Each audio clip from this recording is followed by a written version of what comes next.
ஒரே சபைக்குள் இருக்கும் கிறிஸ்தவர்கள் மற்ற கிறிஸ்தவர்களை நம்புவதில்லை.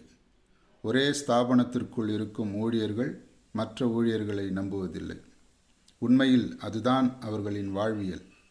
இந்நாட்களில் இவர்கள் அவர்களை வேத அறிவிலும் உலக அறிவிலும் ஆராய்ச்சி செய்கிறார்களே அல்லாமல் பரிசுத்த ஆவியினால் அறிந்து கொள்வதில்லை. இன்றைய கிறிஸ்தவர்களும் ஊழியர்களும் பரிசுத்த ஆவியினால் அல்ல, தங்கள் மனதினாலும் மாம்சத்தினாலும் செயல்படுகிறார்கள்.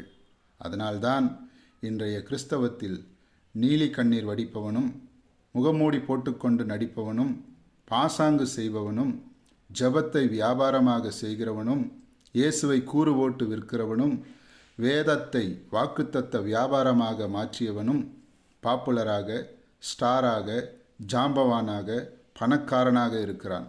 இன்றைய கிறிஸ்தவத்திற்கும் நடிகர் சங்கத்திற்கும் யாதொரு வேற்றுமையும் இல்லை. ஆம், கிறிஸ்தவம் நடிகர்களின் கூட்டத்தால் நிரம்பி வழிகிறது.